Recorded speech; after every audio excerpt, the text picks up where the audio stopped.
So the third video review for this week is for my paperback read, well, the first of my 2 paperback reads. I'm really excited to share this one with you as well. So this is me catching up with my Amanda Radley books, because I'm really bad at keeping on top of them. She writes faster than I can read. So if you want to check out my Goodreads review for The Startling Inaccuracy of the First Impression by Amanda Radley, or aka A.E. Radley if you have the old copy like I do, I did post my Goodreads review the other day, so if you are on YouTube, there's a link in the description below, and if you are on Facebook or on my blog, then there's a link within the post. For any of you that didn't see the introduction video, here's just a quick look at what the book looks like, and you can catch the introduction video. It's still available on YouTube and on my blog, but this is just a quick look what it looks like. And it does look a little bit different now because Amanda's done cover redesign on it and I have an original. So The Startling Inaccuracy of the First Impression by Amanda Radley. This is the video review. I am going to mess up how I said this title at some point. I have been practicing so much this week. Oh my god, this book is the age gap romance of my dreams. Like, I had no idea what to expect, and I was like, Amanda wrote my dream book. Oh, I love it. I love it so much, and only Amanda could deliver this. Like, seriously, that's so epic. This is a story about Verity, who is enjoying early retirement. Lucky Verity. And she's a little bit irked when she gets a new neighbour, Katie, who moves into the downstairs flat of this old Victorian house, which sounds amazing, by the way. So Katie and Verity, they instantly clash and have a bit of a strained relationship. Verity does nothing but complain about Katie's eyesore of a motorcycle in the front garden. She's not a happy bunny about that. And Katie finds this snooty older woman from upstairs a little bit strange and a little bit insufferable. So there is that tension, like, instantly between them, which is so crazy but so amazing. And Katie then finds herself in need of help. And having left her past and her controlling ex behind, good for Katie, she's somewhat alone. So she's extremely surprised when it's Verity who unexpectedly comes to help her, and the two of them kind of find they may have been quick, a little bit too quick, to make an inaccurate first impression of one another.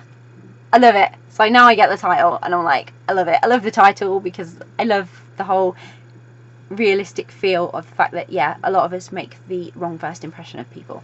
So, oh my god, I loved it. And each time Amanda Radley writes a book, it becomes my new favourite. And this was no exception.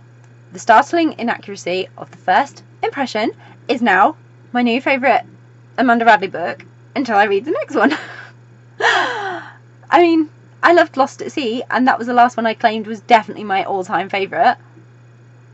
Oh, now I'm torn. I'm so torn.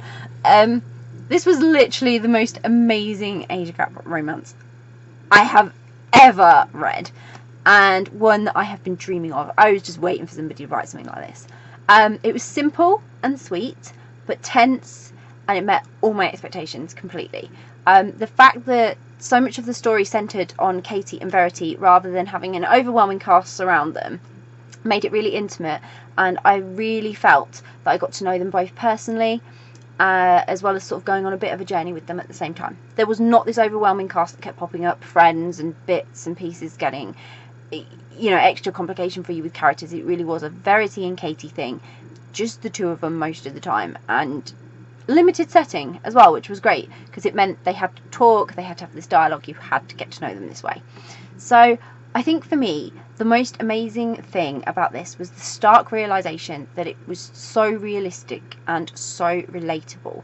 How many times have you met someone and you just they've got on your nerves and you don't know why, or you just don't like them and you don't really have a reason, you just know that you've seen them or you've met them and just like, I don't like that person. And yet somehow you end up finding out that, you know, they're this really amazing person, and then sometimes you actually end up liking them, sometimes a lot more than you expected. And that was what this book was all about. So realistic because it happened so much, and this was just what was so special about it. Amanda has really captured something realistic and special and just delivered it in an amazing story that I just loved. And it was just normal people with normal issues, normal lives, normal situations, and it was so relatable that I really felt like I could be a part of the story, like I really was part of it, and I just adored it so much. There was nothing far-fetched about this. There was nothing that you would think that wouldn't happen, or oh, okay, that's a bit like dramatized for a story. It was just two normal people with normal issues, normal gripes, normal concerns, normal feelings. Oh, I loved it. I absolutely loved it. And that age gap between Verity and Katie was just like, it was amazing. It was so good. It was so big, but it was so good. And Verity's like, oh, I love Verity, right? That's all we have to say. Verity is that age of the age gap I just love. I just love it. So for me, Verity was a brilliant character, and my favourite. She's slightly sarcastic. She's a bit uptight. She's one of those frustrated ice queenie type characters that you just knew you were going to love, even if she was hard work for Katie. Like, poor Katie. But the second I met Verity, I was like, I love you. Oh my god. I just knew the second I was introduced to her, she was going to be my favourite, and she was. Katie, however, was the one I could most relate to. Not in terms of the situation and circumstances. I have no idea when it comes to Katie's past and her circumstances, and I've never enjoyed anything like that. But just feelings and some of the aspects of her life and some of the things she said or thought, and the things about her that Verity ended up wondering, I did relate to quite a bit of that. And yeah, I think if I could be in a book, I'd be in this one. I'd be Katie, I think. If I could choose, I think I'd be in this. If I had to choose one like to be my actual life, and it'd be realistic, this would probably be it. Yeah, this would definitely be it.